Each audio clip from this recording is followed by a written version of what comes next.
Guys जावा course के अंदर हम क्लासेस के बारे में सीख रहे हैं। क्लासेस के बारे में आपको आइडिया हो गया है कि अगर हमने कोई चीज़ बनानी है, अगर हमने कार को बनाना है या एनिमल को बनाना है या स्टूडेंट को बनाना है, तो उसका एक स्केच हमें पहले बनाना पड़ता है। उसको हम जावा के अंदर क्लास बोलते हैं। तो क्लास के अंदर हमने देखा था कि दो चीज़ें होती हैं, एक होता है एट्रीब्यूट्स और दूसरा होता है मेथड। एट्रीब्यूट्स को हम यहाँ पे कैरेक्टरिस्टिक कह रहे थे। तो यहाँ पे हमने एक सेपरेट क्लास बनाई थी और उसके अंदर ये दो एट्रीब्यूट्स या दो कैरेक्टरिस्टिक्स आ रहे हैं। एट्रीब्यूट्स के लिए हमने यहाँ पे दो इंस्टेंस वेरिएबल बनाए थे। तो गाइस अब हमने कार के बिहेवियर्स को क्रिएट करना है, मतलब कार के मेथड्स को क्रिएट करना है। तो गाइस अब हम डिटेल के साथ मेथड्स के कॉन्सेप्ट को देखने वाले हैं। गाइस जावा के अंदर मेथड्स डिफरेंट टाइप्स के होते हैं। गाइस मेथड्स की टाइप्स को हम आगे जाकर के डिटेल के साथ देखेंगे। तो पहले यहाँ पे हम कार के दो मेथड्स बनाएंगे, बिल्कुल सिंपल से मेथड्स बनाएंगे जिससे आपको मेथड्स के सिंटैक्स वगैरह के बारे में आइडिया हो जाएगा। देन हम मेथड्स को कॉल करना सीखेंगे, क्योंकि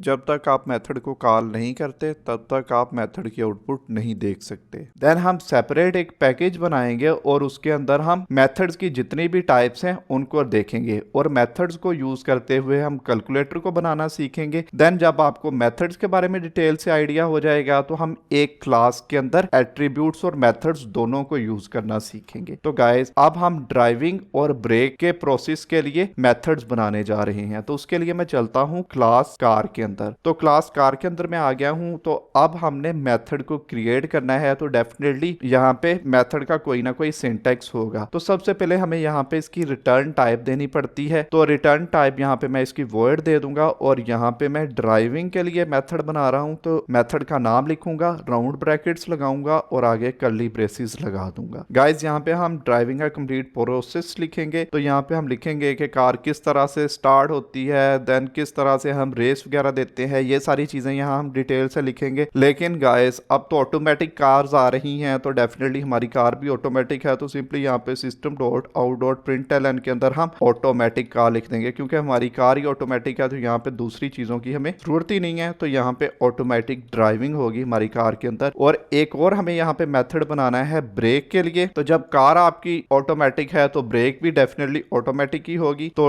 यहाँ पे ब्रेक के लिए मैं एक मेथड बनाता हूँ, राउंड ब्रैकेट्स यहाँ पे लगाऊंगा और आगे लगा देता हूँ कर्ली ब्रेसेस। और सेम यहाँ पे system dot out dot println को यूज करेंगे और ऑटोमेटिक ब्रेक वाला सिस्टम है यहाँ पे। तो डेफिनेटली वही चीज हम यहाँ पे लिख देंगे। ठीक हो गया स्टूडेंट्स। तो मेथड का आपने सिंटैक्स देख लिया है। सबसे पहले गाइस हम यहाँ पे रिटर्न टाइप देते हैं। वॉइड हम उन मेथड्स के लिए यूज करते हैं जहाँ पे हमने कोई भी रिटर्न टाइप नहीं देनी होती। गाइस रिटर्न टाइप के बारे में आप परेशान ना हो, क्योंकि हम अभी थोड़ी देर में जब मेथड्स की टाइप्स देखेंगे तो देन आपको रिटर्न टाइप भी क्लियर हो जाएगी। तो दोबारा हम चलते हैं ऑब्जेक्ट की क्लास के अंदर। यहाँ पे जितना भी कोड था ऑब्जेक्ट्स के लिए उसको मैं कमेंट कर देता हूँ और यहाँ पे मैं कार क्लास के लिए दोबारा से एक ऑब्जेक्ट क्रिएट करता हूँ और ऑब्जेक्ट का नाम माई कार रख दूंगा और ऑब्जेक्ट का मैं सिंटैक्स पूरा लिखूंगा, न्यू कार यहाँ पे लिख दूंगा और एंड पे सेमीकोलन हम लगाते हैं। तो यहाँ पे मैं इस ऑब्जेक्ट को यूज करने वाला हूँ माई कार को, क्योंकि कार के अंदर ही हमारे दो मेथड्स हैं, एक ड्राइविंग का और एक ब्रेक के लिए है। तो अब हमने इनको प्रिंट करवाना है। तो यहाँ पे हम सिस्टम डॉट आउट इस तरह का कोई काम नहीं करेंगे, हम सिंपली इन मेथड्स को यहाँ पे कॉल करवा देंगे। तो मेथड्स को कॉल करवाने के लिए हम यहाँ पे ऑब्जेक्ट्स को यूज कर रहे हैं, क्योंकि एक क्लास की फंक्शनैलिटी जब हमने दूसरी क्लास में लेकर जानी होती है तो तब ऑब्जेक्ट्स को हम यूज करते हैं। तो सिंपली ऑब्जेक्ट को मैं यूज करूंगा और आगे ड्राइविंग के मेथड को कॉल करवा दूंगा। कंट्रोल डी करके डुप्लीकेट यहाँ पे मैं करूंगा इसी लाइन ऑफ कोड को। और यहाँ पे गाइस हमें ब्रेक की फंक्शनैलिटी को भी देखना है, तो ब्रेक के मेथड को भी यहाँ पे मैं कॉल करवा देता हूँ। तो अब मैं इस प्रोजेक्ट को रन कर देता हूँ। प्रोजेक्ट को जैसे ही मैंने रन किया है तो गाइस यहाँ पे देख सकते हैं कि हमारे मेथड्स कॉल हुए और मेथड्स के अंदर जो आउटपुट थी वो यहाँ पे आ रही है। पहले यहाँ पे ड्राइविंग का मेथड हमने कॉल किया था, तो यहाँ पे आउटपुट भी देख सकते हैं, ऑटोमेटिक ड्राइविंग आ गया है। दूसरे नंबर पे हमने ब्रेक के मेथड को कॉल किया है तो ऑटोमेटिक ब्रेकिंग सिस्टम इसकी आउटपुट आ गई है। गाइस ड्राइविंग के अंदर आप यहाँ पे 20 लाइंस का कोड लिखें या 40 लाइन का कोड लिखें, सिंपली आपने एक वर्ड यहाँ पे लिखना है ड्राइविंग और आप उस मेथड को एक्सेस कर लेंगे। गाइस आपको मेथड्स के बारे में थोड़ा सा ओवरव्यू मिल गया है और ऑब्जेक्ट्स के थ्रू अभी तक आपने मेथड को कॉल करवाना सीख लिया है। तो गाइस मेथड्स की यहाँ पे कुछ टाइप्स होती हैं, तो उनको डिस्कस करने के लिए पहले मैं यहाँ पे एक पैकेज बना लेता हूँ, क्योंकि कोड को हम अच्छे से मेंटेन करके चल रहे हैं तो डेफिनेटली यहाँ पे भी हम कोड को मेंटेन करेंगे। तो उसके लिए हम पहले एक पैकेज बना लेते हैं और इसके अंदर मेथड के नाम का हमने पैकेज बना लिया है। अब इसके अंदर हम क्लास बनाएंगे, तो क्लास का नाम सिंपली हम मेथड यहाँ पे रख देते हैं क्योंकि ये मेथड की मेन क्लास है। तो गाइस यहाँ पे हमने मेथड के नाम की एक क्लास बना ली है। तो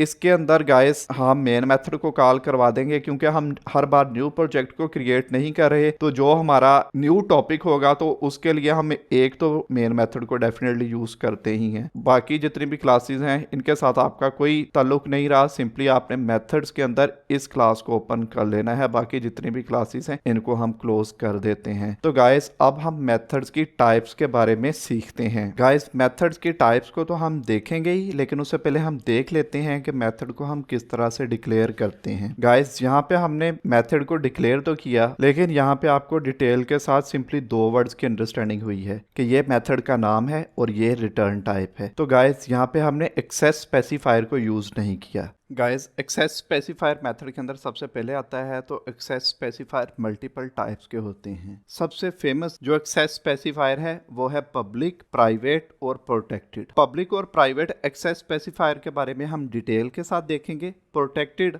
एक्सेस स्पेसिफायर का सिंपली हम ओवरव्यू ले लेंगे। तो गाइस सबसे पहले हम देख लेते हैं कि पब्लिक एक्सेस स्पेसिफायर क्या होता है। तो उसके लिए दोबारा मैं चलता हूँ इंटेलिजे पे और आ जाता हूँ मैं कार क्लास के अंदर। गाइस यहाँ पे अगर हम पब्लिक एक्सेस स्पेसिफायर को यूज करेंगे तो अब हम इस मेथड को पूरी ऐप के अंदर या पूरे प्रोजेक्ट के अंदर किसी भी जगह पे कॉल कर सकते हैं। उसकी अब हम एग्जांपल देखते हैं। यहाँ पे हमने मेथड को बना लिया है, तो ऑब्जेक्ट की क्लास के अंदर हमने इसको ऑलरेडी कॉल करवाया हुआ है, ठीक है। तो यहाँ पे कोई प्रॉब्लम नहीं आ रही। तो सिंपली मैं इसी कोड को कॉपी करता हूँ और किसी और क्लास के अंदर इस कोड को पेस्ट करवा देता हूँ। मतलब किसी और क्लास के अंदर मैं कार का ऑब्जेक्ट बनाता हूं और इन दोनों मेथड्स को कॉल करवा देता हूं। टाइम की बचत के लिए मैंने इस कोड को कॉपी पेस्ट कर लिया है। तो यहाँ पे आप देख सकते हैं ब्रेक पे लिखा हुआ आ रहा है ब्रेक इज नॉट पब्लिक, तो इसलिए हम पैकेज के बाहर इसको एक्सेस नहीं कर सकते। गाइस इससे हमें पता चलता है कि बाय डिफॉल्ट हम किसी भी मेथड को एक पैकेज से बाहर एक्सेस नहीं कर सकते। अगर हमने मेथड को पैकेज के बाहर एक्सेस करना है तो देन हमें पब्लिक एक्सेस स्पेसिफायर को यूज करना ही पड़ेगा, ठीक है। यहाँ पे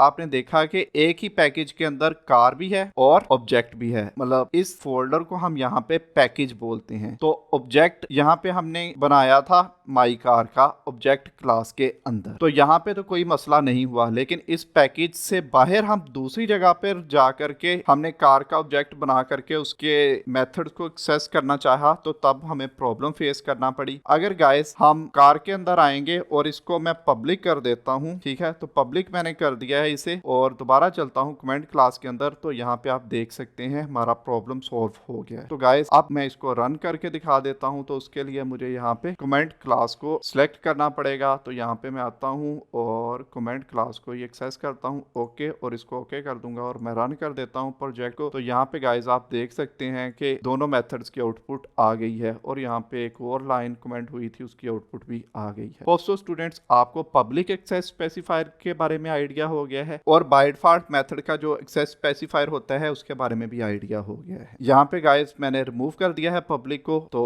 अब आप देखिएगा ऑब्जेक्ट के अंदर ये देख सकते हैं कॉल हुआ है, जबकि सिंपली कमेंट के अंदर प्रॉब्लम आ रहा है। अब हमें इसकी जरूरत भी नहीं है, तो खैर इसको हम रिमूव कर देते हैं। तो गाइस अब हमने समझना है प्राइवेट एक्सेस स्पेसिफायर को। तो उसके लिए मैं यहाँ पे प्राइवेट को यूज करूंगा। तो यहाँ पे गाइस आप देख सकते हैं कि ऑब्जेक्ट क्लास के अंदर भी प्रॉब्लम आनी स्टार्ट हो गई है, क्योंकि प्राइवेट मेथड को सिंपली हम इस क्लास के अंदर ही एक्सेस कर सकते हैं। विद इन दिस क्लास आप इस मेथड को एक्सेस करेंगे। इस क्लास के बाहर किसी दूसरी क्लास के अंदर हम इस मेथड को अब एक्सेस नहीं कर सकते, क्योंकि यहाँ पे हमने प्राइवेट एक्सेस स्पेसिफायर को यूज कर लिया है। गाइस एक्सेस स्पेसिफायर हम उस जगह पे यूज करते हैं जिस जगह पे एक प्रोजेक्ट पे डिफरेंट डेवलपर्स काम कर रहे होते हैं, या ऑर्गेनाइजेशन ने अपने कोड को हाइड करना होता है, या कुछ ऐसे फीचर्स होते हैं जिनको हाइड करना इंपॉर्टेंट रहता है। तो वहां पे हम प्राइवेट एक्सेस स्पेसिफायर को यूज करते हैं। जब भी आप कोई वेरिएबल डिक्लेयर करते हैं या मेथड डिक्लेयर करते हैं तो उसका हम एक्सेस स्पेसिफायर जरूर देते हैं। यहाँ पे हमने वेरिएबल्स को डिक्लेयर किया था, तो बाय डिफॉल्ट ये पब्लिक होते हैं, तो इनको अगर हम प्राइवेट कर देंगे तो तब भी हम इन वेरिएबल्स को भी इस क्लास से बाहर एक्सेस नहीं कर पाएंगे। अगर मैं इसको प्राइवेट कर देता हूँ गाइस, तो अब हम चलते हैं दोबारा ऑब्जेक्ट क्लास के अंदर ही, और इन लाइंस को अब मैं अनकमेंट करने वाला हूँ। अनकमेंट करूंगा तो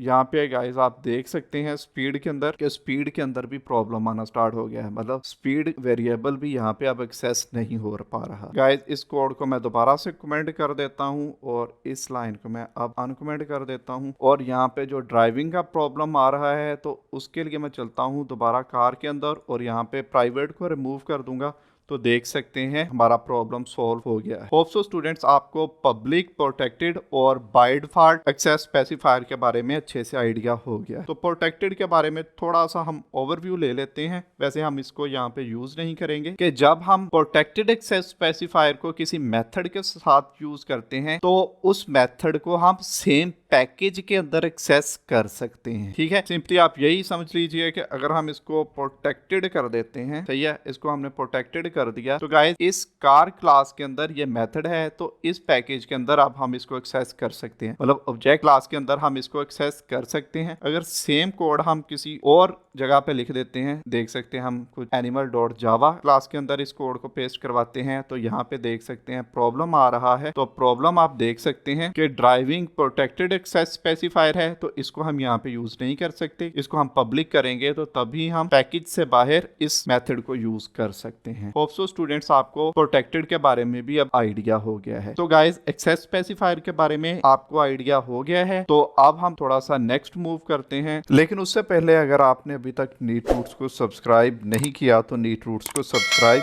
जरूर करते हैं। तो गाइस अब हम मेथड्स की टाइप्स को डिटेल के साथ देखने जा रहे हैं। तो अब हम मेथड्स की टाइप को डिटेल से देखते हैं। तो गाइस मेथड की टाइप कोई बहुत ज्यादा नहीं है, बहुत ही सिंपल टाइप्स हैं। सबसे पहले तो आपने ये एक मेथड देखा था मेन मेथड, ये भी डेफिनेटली एक मेथड है, तो इसको भी हम मेथड कहेंगे। लेकिन इसके सिवा जो काफी इंपॉर्टेंट मेथड्स हैं उनके बारे में हम बात करते हैं। गाइस मेन मेथड भी एक मेथड है, इसके बारे में आपको ऑलरेडी आइडिया है। मेन मेथड के सिवा भी काफी ज्यादा मेथड्स होते हैं, उनके बारे में अब हम बात करते हैं। तो मेन मेथड के सिवा हमें मोस्टली दो मेथड्स के साथ डील करना पड़ता है। एक मेथड वो होता है जिसकी रिटर्न टाइप होती है, और एक वो वाला मेथड जिसकी रिटर्न टाइप नहीं होती। ये होते क्या हैं इनके बारे में अब हम डिटेल से सीखते हैं। लेकिन यहाँ पे आपने सिंटेक्स देख लेना है कि कुछ मेथड्स के पैरामीटर्स होते हैं, मतलब कुछ मेथड्स की यहाँ पे हमें वैल्यूज देनी पड़ती है और कुछ की वैल्यूज नहीं हो। तो टोटल यहाँ पे 4 टाइप के मेथड्स हो जाएंगे। तो अब हम 1 बाय 1 करके उन्हीं के बारे में डिटेल के साथ डिस्कशन करते हैं। होप सो अभी तक आपको एक्सेस स्पेसिफायर के बारे में आइडिया हो गया है। रिटर्न टाइप यहाँ पे इंटीजर हो सकती है, स्ट्रिंग हो सकती है, तो उन मेथड्स की कोई ना कोई हमें वैल्यू भी रिटर्न करनी पड़ेगी। मतलब अगर हम यहाँ पे कोई डाटा टाइप यूज कर रहे हैं तो उसकी वैल्यू रिटर्न करनी पड़ेगी। अगर हम यहाँ पे वॉइड यूज करेंगे तो उसकी रिटर्न टाइप कुछ भी नहीं होगी। मेथड के नेम के बारे में आपको ऑलरेडी आइडिया है, क्योंकि मेथड को उसके नाम से ही हम किसी दूसरी क्लास के अंदर एक्सेस करते हैं। देन पैरामीटर्स को भी अब हम देखेंगे। तो गाइस हम कुछ इस जगह पे आ जाते हैं। तो यहाँ पे अब हम मेथड को क्रिएट करेंगे। जब भी आपने मेथड को क्रिएट करना है तो आपने क्लास के अंदर मेथड को क्रिएट करना है, और मेन मेथड से बाहर आपने मेथड को क्रिएट करना होता है, क्योंकि मेन मेथड के अंदर सिंपली हम दूसरे बनाए गए मेथड्स को कॉल करते हैं ताकि मेन मेथड के अंदर कोड का ज्यादा रश ना पड़ जाए। मेन मेथड के अंदर हम साफ और क्लियर कोड को रखते हैं, और यहाँ पे जो हम मेथड बनाने जा रहे हैं इसका सबसे ज्यादा हमें बेनिफिट ये है कि उस मेथड को हम किसी भी जगह पे कॉल करवा सकते हैं, मतलब एक ही कोड को हम रीयूज कर सकते हैं। जब हमने ऑपरेटर्स के बारे में डिटेल से सीखा था तो तब हमने जितनी भी फंक्शनैलिटी परफॉर्म की थी वो मेन मेथड के अंदर ही परफॉर्म कर ली थी, जिसकी वजह से मेन मेथड के अंदर कोड का बहुत ज्यादा रश पड़ गया था। गाइस यहाँ पे हम कैलकुलेटर क्रिएट करेंगे। तो कैलकुलेटर के अंदर जितनी हमने फंक्शनैलिटीज देनी है, मतलब एडिशन, मल्टीप्लीकेशन, डिवीजन, सब्ट्रैक्शन, इन सभी के लिए हम डिफरेंट मेथड्स को क्रिएट करेंगे। पहले हम मेथड्स को क्रिएट कर लेते हैं। जब हम सभी मेथड्स को क्रिएट कर लेंगे तो देन आपको कोड की रीयूजेबिलिटी के बारे में भी डिटेल के साथ अंडरस्टैंडिंग हो जाएगी। तो सबसे पहले गाइस यहाँ पे हम एडिशन का काम करेंगे। तो यहाँ पे रिटर्न टाइप मैं वॉइड को पहले यूज करूंगा, बाद में इंटीजर को। तो जहाँ पे हमने वॉइड रिटर्न टाइप को यूज करना है तो इसकी रिटर्न टाइप कुछ भी नहीं हो। तो एडिशन यहाँ पे हम करवाएंगे 2 वैल्यूज का, तो यही मैं इसका नाम रख लेता हूँ हूँ और कर्ली ब्रैकेट लगा लूंगा। और सिंटैक्स को कंप्लीट करने के लिए मैं यहाँ पे कर्ली ब्रेसेस को यूज कर रहा हूँ। और इसके अंदर गाइस अब मैंने दो वेरिएबल्स लेने हैं जिनकी डाटा टाइप इंटीजर होने वाली है। फर्स्ट वैल्यू के नाम से एक वेरिएबल मैं डिक्लेयर कर लेता हूँ जिसकी वैल्यू मैं यहाँ पे 12 दे देता हूँ। दूसरे नंबर पे मैं एक और वेरिएबल इनिशियलाइज करूंगा, तो सिंपली सेकंड वैल्यू ले लूंगा यहाँ पे 32। ठीक हो गया। इनको मैंने ऐड करवाना है तो इंटीजर यहाँ पे रिजल्ट लूंगा, मतलब एक और वेरिएबल मैंने इंटीजर का ले लिया है इक्वल टू फर्स्ट वैल्यू और इसको मैं ऐड करवा दूंगा सेकंड वैल्यू के साथ। तो सिंपली यहाँ पे मैं प्रिंट करवा दूंगा अब रिजल्ट को। System dot out dot println को हम यूज करते हैं और इसके अंदर रिजल्ट को मैं प्रिंट करवा दूंगा। ठीक है स्टूडेंट। अब गाइस मेन मेथड के अंदर हमने इस सारी फंक्शनैलिटी को यूज करना है, मतलब दो वैल्यूज को एडिशन वाले मेथड को यूज करना है। तो उसको हम किस तरह से यूज करेंगे, तो उसके लिए सिंपली यहाँ पे मैं एडिशन टू वैल्यूज लिख दूंगा, लेकिन उससे पहले मुझे ये मेथड स्टैटिक करना पड़ेगा। ठीक है, तभी हम इसको मेन मेथड के अंदर यूज कर सकते हैं। तो एडिशन टू वैल्यूज यहाँ पे मैंने यूज कर ली है। तो इसका कलर भी आप देख सकते हैं डार्क येलो हो गया है। इसको अगर मैं यहाँ से रिमूव करता हूँ तो इसका कलर देखिएगा। अब हमने इस मेथड को यूज कर लिया है तो इसका कलर भी चेंज हो गया है। मेन पे आऊंगा गाइस, यहाँ पे कमेंट्स की क्लास सिलेक्टेड है जबकि हमने मेथड की क्लास को सिलेक्ट करना है। तो इस क्लास को हम सिलेक्ट करेंगे और कर देंगे ओके। और अब मैं रन कर देता हूँ इस प्रोजेक्ट को। तो यहाँ पे आप देख सकते हैं कि 44 आंसर आ गया है। तो इसको हम थोड़ा सा अच्छी फॉर्म में लिख लेते हैं, प्लस यहाँ पे लिखूंगा मैं और यहाँ पे मैं लिख देता हूँ addition of two values is, एक स्पेस दे देता हूँ और ये एरो बना देता हूँ। अब गाइस इसकी आउटपुट हमारे पास कुछ अच्छी फॉर्म में आ गई है। तो गाइस ये प्रोग्राम रन कैसे हुआ है इसके बारे में अब मैं आपको बताने जा रहा हूँ कि सबसे पहले मेमोरी के अंदर मेन मेथड कॉल हुआ यहाँ पे, देन गाइस मेमोरी के अंदर ये मेथड लोड हुआ, फिर हम कुछ इस जगह पे पहुंचे, ये सारा मेथड रीड किया, इसकी जो भी आउटपुट थी वो यहाँ पे गई और देन मतलब इस ब्लैक स्क्रीन पे हमें ये आउटपुट शो हो गई है। होप सो स्टूडेंट्स अभी तक आपको आइडिया हो गया है कि जिस मेथड की रिटर्न टाइप नहीं होती उसको हम किस तरह से यूज करते हैं। तो अब हम यहाँ पे स्टैटिक को ही यूज करेंगे और इंटीजर को यहाँ पे यूज करेंगे और अब हम सब्ट्रैक्ट करेंगे दो वैल्यूज को। ठीक है, तो मेथड का नाम यहाँ पे मैं सब्ट्रैक्ट टू वैल्यूज रख दूंगा, राउंड ब्रैकेट्स लगाऊंगा और आगे लगा दूंगा कर्ली ब्रेसेस। तो यहाँ पे देख सकते हैं गाइस एरर आना स्टार्ट हो गया है कि यहाँ पे हमने कुछ ना कुछ वैल्यू रिटर्न करनी है। मतलब यहाँ पे अगर हम डाटा टाइप यूज कर रहे हैं, इंटीजर यूज कर रहे हैं, स्ट्रिंग यूज कर रहे हैं या फ्लोट यूज कर रहे हैं, तो तब हमें कुछ ना कुछ रिटर्न करना पड़ेगा। तो यहाँ पे वैल्यू मैंने इंटीजर में रिटर्न करनी है, तो इसलिए मैंने इस मेथड को यहाँ पे इंटीजर रखा है। तो वैल्यू बाद में हम रिटर्न करेंगे, पहले एक फ्लो हम बना लेते हैं। यहाँ पे भी हमने दो वैल्यूज का लेना है। फर्स्ट वैल्यू यहाँ पे हम लेंगे इक्वल टू, इसको कर देते हैं 20 के, और सेकंड वैल्यू भी हमें यहाँ पे चाहिए, वो भी हम इंटीजर में लेंगे। तो सेकंड वैल्यू इक्वल टू 10 के हम कर देते हैं। और अब गाइस यहाँ पे हम इंटीजर को यूज करेंगे और दोबारा रिजल्ट को ही डेफिनेटली हम यूज कर लेते हैं क्योंकि इसके बारे में तो आपको रट्टा लग गया है। क्योंकि यहाँ पे हम करेंगे first value minus second value और यहाँ पे गाइस हम रिटर्न करवा देते हैं रिजल्ट को। ठीक है, तो यहाँ पे मैं रिटर्न करवा दूंगा रिजल्ट को। तो साथ ही आप देख सकते हैं हमारा एरर रिमूव हो गया है और एंड पे हमने सेमीकोलन को यूज करना होता है, वो मैंने कर दिया है। इसको मैं मिनिमाइज करता हूँ और इसको मैं थोड़ा सा जूम इन और कर लेता हूँ। तो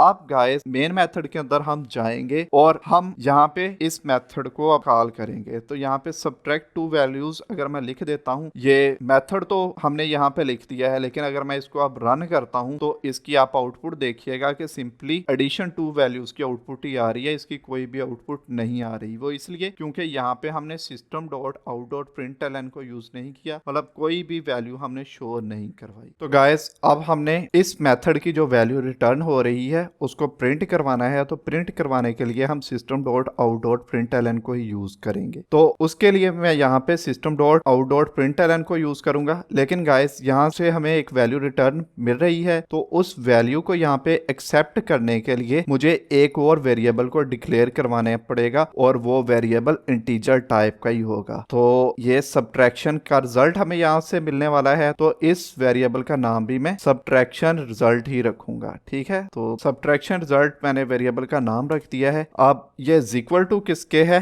मेथड के। तो कौन सा मेथड यहाँ पे आएगा, सब्ट्रैक्ट टू वैल्यू वाला मेथड। तो गाइस अब हमें यहाँ पे जो वैल्यू रिटर्न हो रही है वो असाइनमेंट ऑपरेटर को यूज करने की वजह से वो वैल्यू सब्ट्रैक्शन रिजल्ट के अंदर आ गई है। तो अब हमने सब्ट्रैक्शन रिजल्ट वाले वेरिएबल का प्रिंट ले लेना है, मतलब system dot out dot println, और यहाँ पे सब्ट्रैक्शन रिजल्ट को हम प्रिंट करवा देंगे। ठीक है स्टूडेंट, तो अब मैं इस प्रोग्राम को रन करता हूँ। तो यहाँ पे अब आप देख सकते हैं कि 10 इसकी आउटपुट आ रही है, मतलब 20 में से 10 माइनस हो गए तो आउटपुट हमारे पास डेफिनेटली 10 ही आती है। तो इसको भी हम थोड़ा सा सही फॉर्म में लिख देते हैं। तो इसी को कॉपी करेंगे, कंट्रोल सी कर लेता हूँ, यहाँ पे डबल कोट लिखूंगा। कॉन्कैटिनेशन को यहाँ पे डेफिनेटली मुझे यूज करना पड़ेगा, और डबल कोट के अंदर मैं एडिशन की जगह बस यहाँ पे सब्ट्रैक्शन लिख देता हूँ, और बाकी ये आउटपुट बिल्कुल सही आ जाएगी हमारे पास। तो अब मैं दोबारा इसको रन कर देता हूँ। तो देख सकते हैं गाइस, मेथड को यूज करते हुए हमने दो फंक्शंस को परफॉर्म कर लिया है, एक एडिशन और एक सब्ट्रैक्शन। गाइस अब आपको मेथड की रिटर्न टाइप के बारे में अच्छे से आइडिया हो गया है कि जब हम वर्ड को यूज करते हैं तो तब हम किसी भी वैल्यू को रिटर्न नहीं करते। अगर हम किसी डाटा टाइप को यहाँ पे यूज करेंगे तो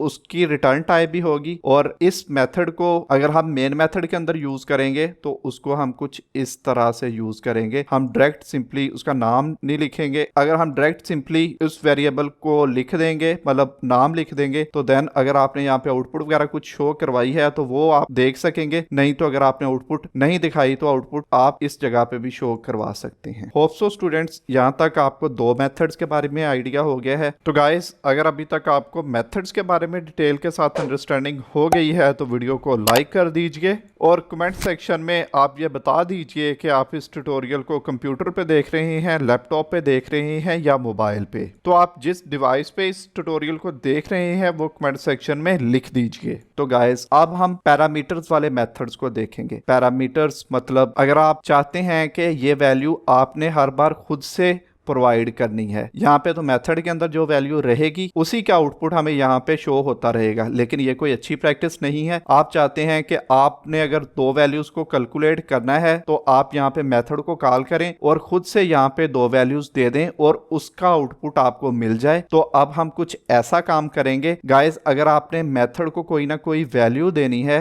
मतलब कोई ना कोई वैल्यू कैलकुलेट करवानी है, तो उसके लिए मेथड के पैरामीटर्स हमें पास करने पड़ेंगे। तो पैरामीटर्स को यहाँ पे हम आर्गुमेंट्स भी बोलते हैं। तो दोबारा से हम एक मेथड यहाँ पे बनाते हैं। सबसे पहले हम स्टैटिक कीवर्ड को यूज करेंगे, और यहाँ पे हम फ्लोट को यूज करते हैं, क्योंकि इंटीजर को हम ऑलरेडी यूज कर चुके हैं। फ्लोट को यूज करते हैं ताकि आपकी प्रैक्टिस अच्छे से हो जाए। खैर हम इसी सीक्वेंस को ही मेंटेन करेंगे, इस सीक्वेंस को गड़बड़ नहीं करेंगे, तो हम वॉइड को ही यूज कर लेते हैं। और एडिशन सब्ट्रैक्शन हो गया है तो डेफिनेटली अब हम मल्टीप्लीकेशन को यूज करेंगे। मल्टीप्लीकेशन टू वैल्यूज, सही है, और राउंड ब्रैकेट्स और कर्ली ब्रेसेस हम लगा देंगे तो मेथड का सिंटैक्स कंप्लीट हो जाएगा। तो गाइस पहले तो हम इन वेरिएबल्स को मेथड के अंदर इनिशियलाइज कर रहे थे। तो गाइस अब हमने इन वेरिएबल्स को कुछ इस जगह पे डिक्लेयर करना है, और इनकी वैल्यू यहाँ पे हम प्रोवाइड नहीं करेंगे क्योंकि वैल्यू यूजर खुद प्रोवाइड करेगा हर बार। ठीक है, तो यहाँ पे हम इंटीजर में फर्स्ट वैल्यू ले लेते हैं, क्योंकि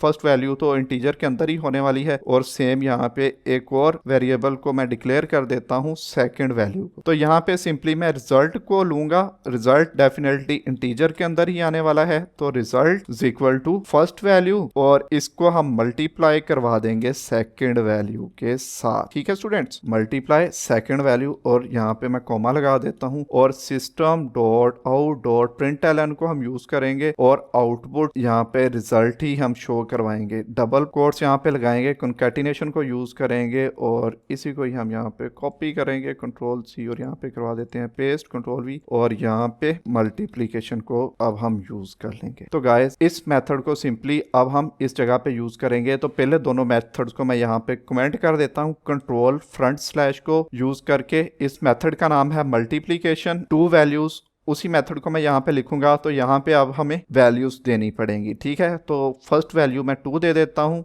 यहाँ पे आप देख सकते हैं पहली वैल्यू हमने दे दी तो ये वाइट हो गया। अब हमसे सेकंड वैल्यू भी मांगी जा रही है तो यहाँ पे मैं 5 दे देता हूँ। ठीक है गाइस, तो पैरामीटर्स या आर्गुमेंट्स इसके पूरे हो गए हैं। तो अब मैं इस मेथड को रन करता हूँ। तो गाइस यहाँ पे आप देख सकते हैं मल्टीप्लीकेशन ऑफ 2 वैल्यू इज 10। 5 2 के साथ मल्टीप्लाई हुआ तो इसका आंसर 10 आ गया है। होप सो स्टूडेंट्स आपको आर्गुमेंट्स वाले मेथड के बारे में भी आइडिया हो गया है। तो इस चीज को गाइस अगर आप सी और C++ में हैं तो वहां पे इस चीज को आप पैरामीटर्स बोलते हैं, लेकिन जावा के अंदर पैरामीटर्स को हम आर्गुमेंट्स बोलते हैं। तो गाइस वॉइड हमने यूज किया तो यहाँ पे कोई भी वैल्यू रिटर्न नहीं हो रही थी। तो गाइस अब हम न्यू मेथड बनाते हैं। न्यू मेथड को हम स्टैटिक के साथ स्टार्ट करेंगे। गाइस अब हम यहाँ पे फ्लोट को यूज करेंगे और फ्लोट अगर हम यूज करेंगे तो डेफिनेटली यहाँ पे हमें रिटर्न टाइप मेथड की देनी पड़ेगी। तो गाइस कैलकुलेटर के अंदर 3-4 चीजें ही होती हैं, प्लस, मल्टीप्लाई, डिवाइड और डिवीजन रह गई है हमारी, तो डिवीजन को यूज कर लेते हैं। डिवीजन भी डेफिनेटली हम 2 वैल्यूज को ही करवाएंगे। अगर गाइस आपने 2 से ज्यादा वैल्यूज रखनी है तो आप एडिशन और सब्ट्रैक्शन में तो वैल्यूज रख सकते हैं, मतलब एडिशन, मल्टीप्लीकेशन और सब्ट्रैक्शन में आप 2 से ज्यादा वैल्यूज भी ले सकते हैं। 3-4 वैल्यूज भी ले लें तब भी आंसर ठीक आएगा। लेकिन डिवीजन के अंदर हम 2 वैल्यूज को ही लेते हैं। अगर डिवीजन के अंदर 2 से ज्यादा हम वैल्यूज लेंगे तो आंसर हमारे पास गलत आएगा। तो यहाँ पे भी सिंपली मैं इन्हीं पैरामीटर्स को पास करवाऊंगा, क्योंकि यहाँ पे भी 2 वैल्यूज ही लेनी है तो यहाँ पे मैं 2 वैल्यूज ही ले लेता हूँ। तो वैल्यूज यहाँ पे मैं फ्लोट के अंदर लूंगा। खैर यहाँ पे वैल्यूज हमने देनी है तो हम फ्लोट के अंदर वैल्यूज क्यों देंगे, सिंपली रिजल्ट फ्लोट के अंदर आ जाए तो कोई मसला नहीं है। क्योंकि अगर 3 10 के साथ डिवाइड होता है तो डॉट के अंदर आउटपुट आ सकती है, तो इसलिए हम यहाँ पे फ्लोट को यूज कर रहे हैं। तो यहाँ पे इंटीजर के अंदर दोबारा मैं रिजल्ट को लूंगा, मतलब एक वेरिएबल डिक्लेयर करवा दूंगा और यहाँ पे फर्स्ट वैल्यू को डिवाइड करवाना है मैंने सेकंड वैल्यू के साथ। ठीक है, और इसका जो भी रिजल्ट है वो हमने करवा देना है रिटर्न। तो रिटर्न मैंने करवा दिया है रिजल्ट को। तो गाइस यहाँ पे वैल्यू रिटर्न हो रही है, तो रिटर्न अगर वैल्यू हो रही होती है तो उसको हमने कुछ इस तरह से लिखना होता है, क्योंकि नीचे हमने कोई भी चीज प्रिंट नहीं करवाई तो इसलिए आउटपुट हमारे पास सही नहीं आएगी। तो गाइस फ्लोट के अंदर यहाँ पे वैल्यू रिटर्न होगी तो फ्लोट को मैं यहाँ पे यूज करूंगा और एक वेरिएबल को डिक्लेयर करवा दूंगा डिवीजन रिजल्ट के। ठीक है, तो यहाँ पे मैं डिवीजन रिजल्ट के नाम से एक वेरिएबल डिक्लेयर करवा देता हूँ। गाइस इस डिवीजन रिजल्ट के अंदर डिवीजन 2 वैल्यूज मेथड की जो वैल्यू रिटर्न होगी उसको मैं सेव करवाऊंगा। ठीक है, तो उसके लिए मैं यहाँ पे डिवीजन 2 वैल्यूज को लूंगा और यहाँ पे मैं 2 वैल्यूज को पास करवाऊंगा। यहाँ पे 10 और सेकंड वैल्यू 2 मैं रख देता हूँ और अब मैं डिवीजन रिजल्ट को प्रिंट करवा दूंगा। उसके लिए system.out.println को यूज करूंगा और डिवीजन रिजल्ट को यूज कर लूंगा और मल्टीप्लीकेशन 2 वैल्यूज वाले मेथड को मैं कमेंट कर देता हूँ। रन करता हूँ इस प्रोजेक्ट को तो देख सकते हैं गाइस जो आंसर आया है वो आ गया है 5.0। तो इसको भी हमने अच्छी फॉर्म में यहाँ पे लिखना है, तो इसी को मैं कॉपी डेफिनेटली यहाँ पे करूंगा। पहले मैं डबल कोट यूज करता हूँ, कंकैटिनेशन को यूज करूंगा, Ctrl+V यहाँ पे यूज कर दूंगा और यहाँ पे एडिशन है तो एडिशन की जगह यहाँ पे मैं डिवीजन लिख दूंगा और इस स्लैश को भी मैं यहाँ पे रिमूव कर देता हूँ और यहाँ पे एक डबल कोट एक्स्ट्रा था उसको भी मैंने रिमूव कर दिया है।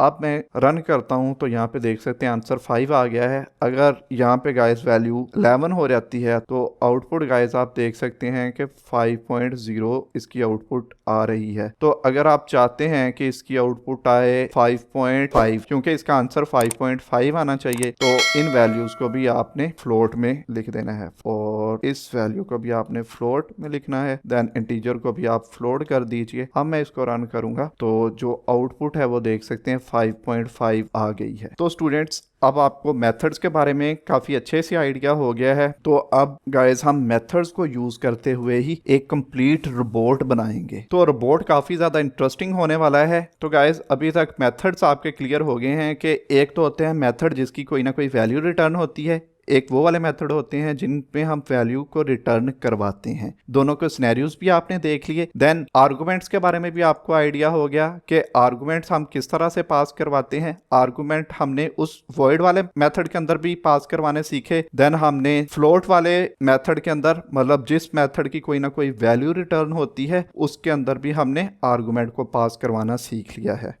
होप सो स्टूडेंट्स यहाँ तक आपको मेथड्स के बारे में सही से, अच्छे से और डिटेल से आइडिया हो गया होगा। तो गाइस इस वीडियो में इतना ही। गाइस आप जावा कोर्स को फॉलो कर रहे हैं तो जावा कोर्स की नेक्स्ट वीडियो भी आपको एंड स्क्रीन से मिल जाएगी। अगर आप अपनी फूड ऑर्डरिंग ऐप बना करके अपना स्टार्टअप स्टार्ट करना चाहते हैं तो उसका ट्यूटोरियल भी आपको एंड स्क्रीन से मिल जाएगा। इस ट्यूटोरियल में इतना ही। अल्लाह हाफिज़।